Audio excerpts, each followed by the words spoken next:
Your Excellencies, distinguished guests, ladies and gentlemen, just as Alexis was giving us the opening ceremony, we had the pleasure of the presence of someone very, very important. So, ladies and gentlemen, I want us to give a GS-25 special welcome to the Honorable Minister, Federal Ministry of Women Affairs and Social Development, Hajia Imaan Sulaiman Ibrahim, FSI. She's attending the Gender and Inclusion Summit as a minister for the very first time. Let's put our hands together for her. Thank you very much, Honorable Minister, for coming. So let's keep clapping. We have the Honorable Minister coming on stage right now for her keynote address. I think this speaks a lot about the administration's support for issues around gender and inclusion. So let's keep clapping. Thank you very much. I would like to commend the band that entertained us this morning. It speaks volume to what we represent as a country. And despite our diversity, we remain united. And that's where our strength lies as a country. On this note, permit me to go through the protocol list. May I respectfully recognize the distinguished members of the National Assembly that are here present, the he for she's that we have at the National Assembly. May I also recognize all the representatives of honorable ministers that are here present and those that will be joining us later today. May I recognize all the heads of federal government agencies that are present, the representatives of our service chiefs, particularly the Chief of Naval Staff. May I recognize our UN Women Country Representative, Ms. Beatrice Iyon, my sister, my partner in progress. May I recognize the members of the Diplomatic Corps. May I also recognize the Chairman, Policy Innovation Center. May I recognize our royal fathers here present. I recognize you, I pay my respect. May I recognize the keynote speakers for today, our leaders of the academia, our captains of industries, all participants, directors of the Economic Summit Group, all stakeholders, distinguished members of the press, ladies and gentlemen. It is always exciting to be in a space that puts women, our children, and youths, and the vulnerable in our country, the abandoned voices at the center of discourse. This is because, in my opinion, that is where the real work of building nation begins. For the Federal Ministry of Women Affairs and Social Development, gatherings such as this, the Gender Inclusion Summit, are crucial in shaping the national development conversation and also driving the integration of gender perspectives into decision-making, while we amplify the voices that often go unheard. So we take it very seriously as part of our mandate to deliver inclusive growth and social transformation for the Federal Republic of Nigeria. Let me quickly state upfront that the conversation here, the evidence generated, and the innovation presented will not end within these walls. They will directly inform our frameworks, our policies and programs under the Renewed Hope Agenda, our Renewed Hope Agenda, Mr. President's Renewed Hope Agenda for women, children, families, and the vulnerable. Your Excellency, distinguished guests, and our partners, we are at a defining moment in our national journey. Nigerians' ambition of becoming a $1 trillion economy cannot be achieved if women, who represent over 50% of our population, remain constrained to the margins. Already, women own over 43% of medium, small enterprises in Nigeria. Yet, only 9% of them have access to formal credit. They also face other pressing challenges around access to markets and digital and financial education, which will afford them the opportunity to upskill quickly. Women representation in leadership remains below expectation at a staggering 3.7%. and girls in rural areas still twice as likely to be out of secondary school as our boys. This, amongst other stark reminders of barriers we must continue to confront. But they are also signals of where the greatest opportunities lies for all of us.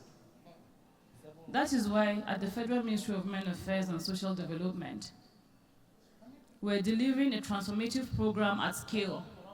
We're implementing the flagship Renewed Hope Social Impact Intervention 774, which Mr. President personally launched in Nasarawa earlier this year. As part of the program, the ministry has commenced an early-stage intervention in over 18 states of the Federation with a range of support that cuts across enhancing women's participation in the agro-value chain, clean cooking initiatives, empowerment and skill acquisition programs, and also market linkages. This is and a host of others. It also places a premium on strengthening families through family-first initiatives, which will be empowering women and protecting children, and will also be supporting the vulnerable households to secure a very foundation of our national stability. We're also establishing a robust national care economy framework. This is also a key ambition of this administration, to unlock the productive potentials of millions of women and vulnerable households. These are sparks of bright hope, which gives us confidence that we are on the right path, and our advocacy and interventions are already yielding concrete policies and behavioral change. In Adamawa State, today, women are legally allowed to own and inherit land and properties and participate in decision-making during the traditional council meetings. They also benefit from dedicated local courts in Yola to try cases of early marriages. Remarkably, women now hold 100% of vice chairmanship positions across all the 21 local government councils in the state.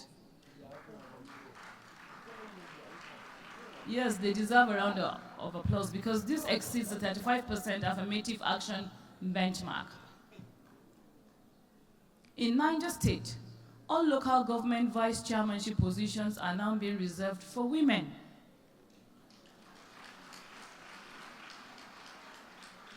Thank you for the applause. We must always give honor to whom honor is due. In Rivers State, a 19-year-old girl recently won a councillorship seat, symbolizing the rise of a new generation of female leaders. Today in Nigeria, more than 60% of our population is under 25 years. So this is a step in the right direction. In the private sector, women are also breaking ceilings. Female executives now occupy an estimated 22% of leadership positions, which is higher than the global average of 20%. Yes, we deserve an applause for that. And women lead over 40% of Nigerians' key commercial banks.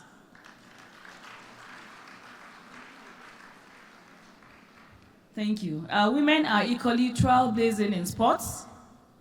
The Super Falcons secured their 10th WAFCON title, while the national women basketball team made history with a 5th consecutive victory at the 25th FIBA Women's Afro-Basket Championship. For me, these examples demonstrate not only resilience, but also the transformative contributions of women when given the space to thrive. Your Excellencies, distinguished partners, the evidence is compelling. A World Bank study shows that closing the gender gap in labor force participation could add as much as $222 billion to Nigerians' GDP by 2030. This is clearly an economic necessity. Empowering women fully is therefore a strategic pathway to unlocking the prosperity and resilience of our beloved nation. Permit me to illustrate this at this point with a brief reflection from the field.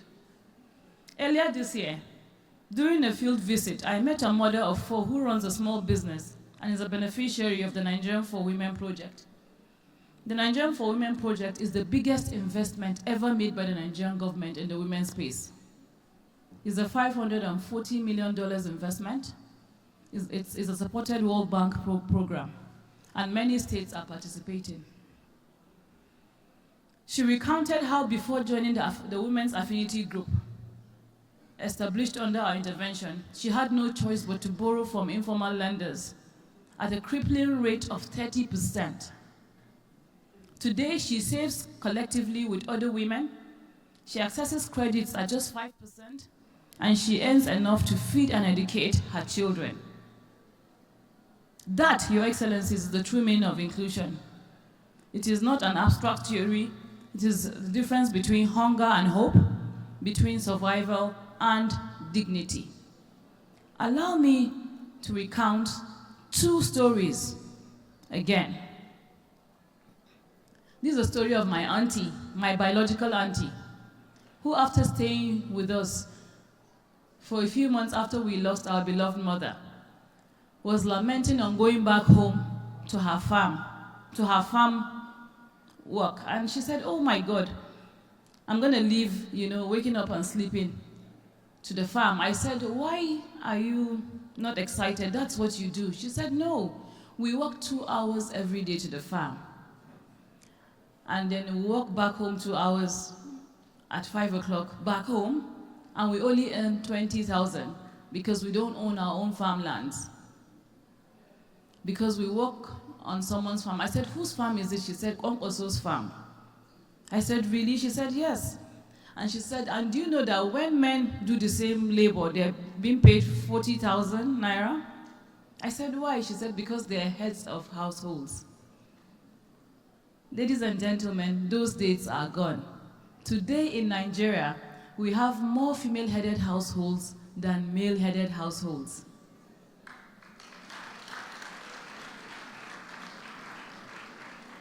Allow me also to tell a story of my auntie in Yola, who every month will ask me to support her in feeding her family. She'll say, Mama na akwai yunwa in Hausa, send me something. But one day she watched the TV and she saw the First Lady, Her Excellency, Senator Olurami Tinubu, CEO, speak about every home a garden. She said, I also like to own a farm. Or I also like to experiment on farming. Can you send me something? I sent her 200,000 naira and 5 bags of fertilizer. To cut the story short, she was able to harvest 100 bags of rice. At that time, each bag of rice was 100,000. And I said, what are you going to do with this? She said, I'm going to sell half, and I'm going to feed my community with half. That's what happens when you empower a woman. On a lighter note, if it was a man, he would have sold all. Would you agree? But she sold half, and she made 5 million for the first time in her life.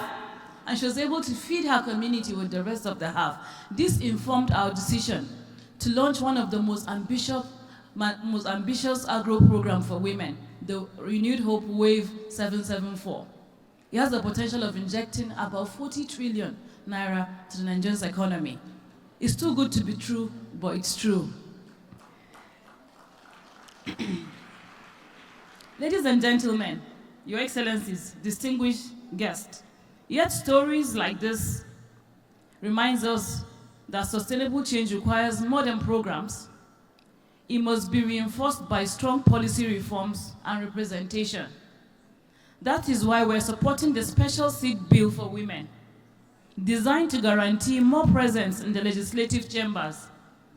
The evidence is global and compelling. When women are at the decision-making table, budget allocation shifts towards education, healthcare, and social protection. Inclusivity deepens and society prospers. Equally important is the professionalization of gender work. We must invest in building a cadre of certified gender professionals with the technical expertise to anchor institutions, ensure that gender is not treated as a peripheral issue, but as a central pillar of national planning, budgeting, and service delivery. We are also investing in the emergence of a more strengthened and deepened and deepened social workforce to complement our emerging care economy in Nigeria. As I conclude, Your Excellencies, distinguished partners, we must hold ourselves accountable to three critical questions over the course of this summit. How do we accelerate action and ensure inclusion moves from meeting rooms to measurable action in our public and private institutions and in our communities? Secondly, what innovative mechanisms can guarantee that women, youths, and children are not left behind in the pursuit for national prosperity? And finally, how do we work more collectively together across government and private sector, civil society, and development partners to scale proven models and embed them sustainably in our national development frameworks to ensure we eliminate waste and record the required progress? Let me pause at this point to appreciate all my colleagues at the Ministry, the Policy Innovation Center of the NESG, all our partners who have made this summit possible. What you have built is a platform that is no longer just a national conversation. It is fast becoming Africa's foremost marketplace of ideas and inclusion. For us at the Ministry, the insights from the GS-25 are invaluable. They shape our frameworks, they sharpen our delivery, and they hold us accountable. Permit me also at this point, distinguished ladies and gentlemen, to appreciate His Excellency President Bola Ahmed Tinubu for his highest demonstration of political will and prioritization of the women, children, and family agenda. It is unprecedented. Thank you. I also like to appreciate Her Excellency, the First Lady. Since the inception of this administration, she's been in every nook and cranny of this country, ensuring that Mr. President's leadership counts. We thank her for her energy and for leading us with the heart of gold. I'd like to thank everybody in Nigeria today who is rooting for women. We've never had a crop of he for she's in Nigeria. And that's why I say it is indeed women o'clock.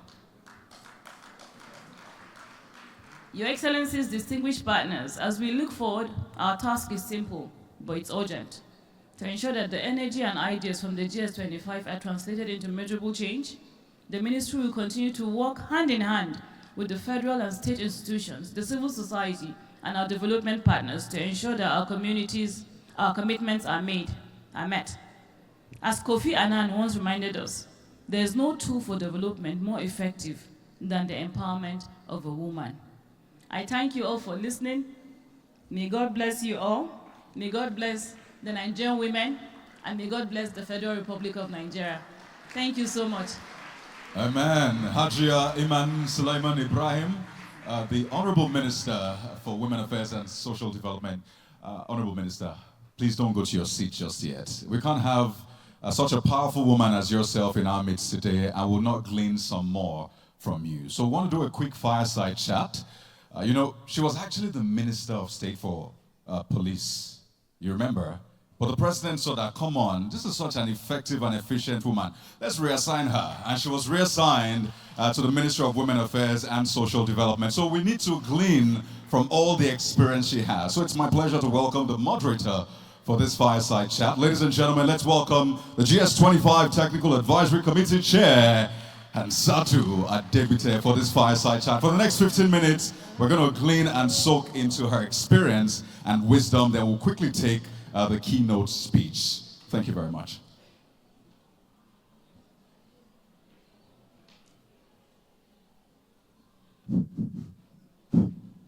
Okay, our Honorable Minister, for those of you that don't know our minister, there is one slogan she says every time she's in a room full of women.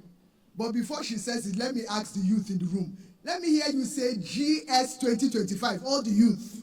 GS-2025. That is why now the women should show them how it is done.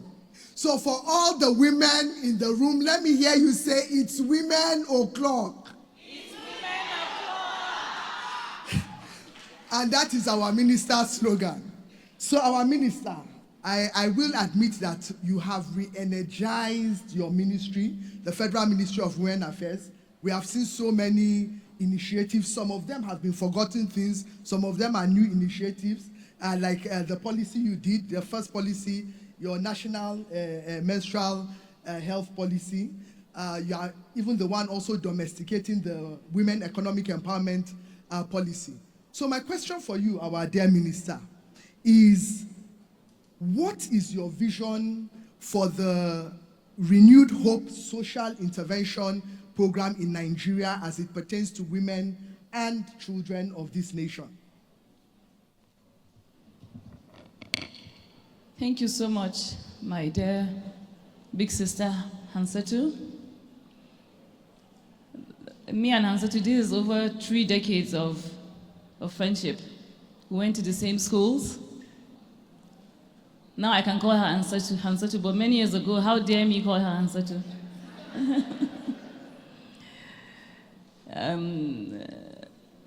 The vision is simple. Mr. President, has a goal of putting women at the center of national development. He has tasked us to strengthen the economic power of the Nigerian woman. Because just close your eyes and imagine a Nigeria where women are earning 3 times more than they're earning now. It takes us very closely to our goal of a $1 trillion economy. Nigerian women can do more, and we're going to ensure that we give them the enablers to be able to do more. We'll take out all the systematic barriers, and then we're there to support them all the way through. So yes, be it the menstrual hygiene policy, be it the family strengthening program to ensure that there's stability at home, be it access to finance or access to market, both locally and internationally, we have strong programs to follow through with all of our commitments. Because we know that when women have money in their hands, most of our problems as a country will begin to disappear.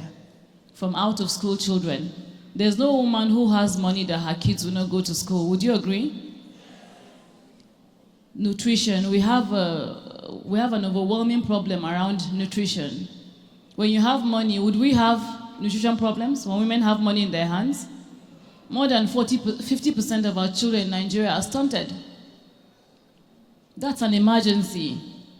And when women have money, then we won't have issues around SGBV. Will a man beat a woman that has money? Where will he see her to beat her? So yes, that's where we are as a country.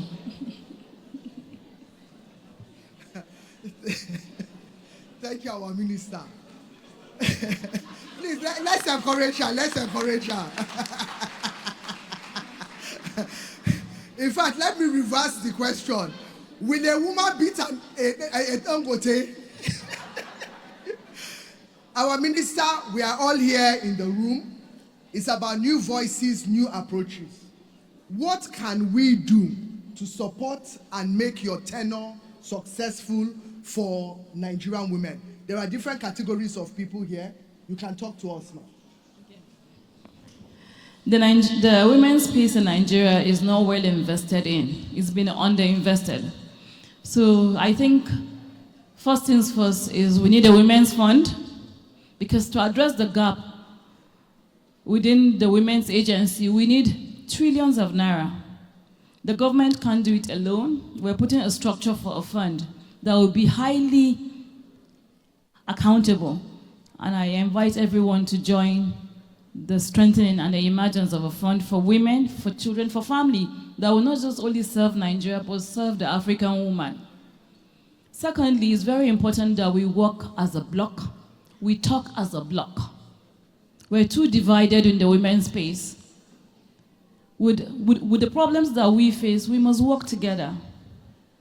The Ministry of Women Affairs and Social Development is the only legal instrument that we have as a country to achieve and realize our goals. We must use it. I see people doing things on the side and not involving the ministry, maybe because we have not been able to reach out, and that's why you see me out there trying to, ensure that everybody has that sense of belonging, recognizing that this is your ministry. So it's very important that we work as a block, because when we don't do that, then we weaken the federal government's instrument, and that is what we really have to get us the domestic resources, to get us all of the policies, going through.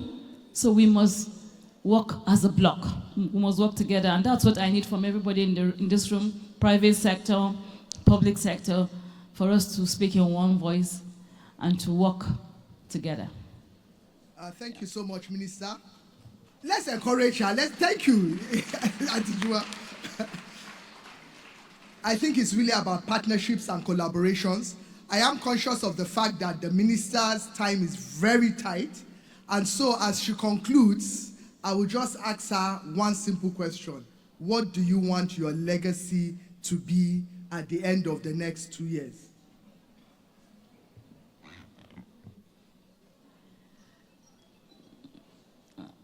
I'll put it in simple terms. I think everything starts and ends with economically empowering a woman.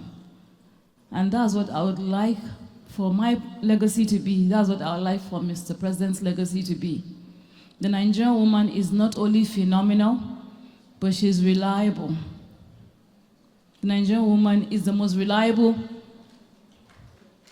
person you can find on planet Earth.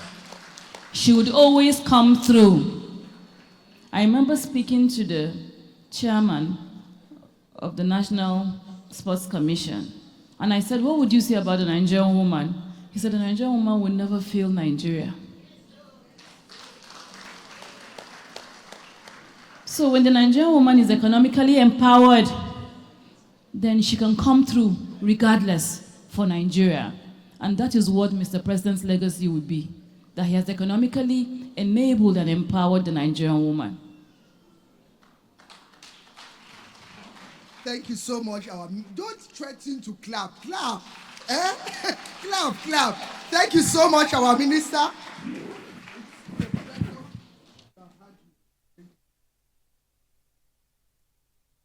All right.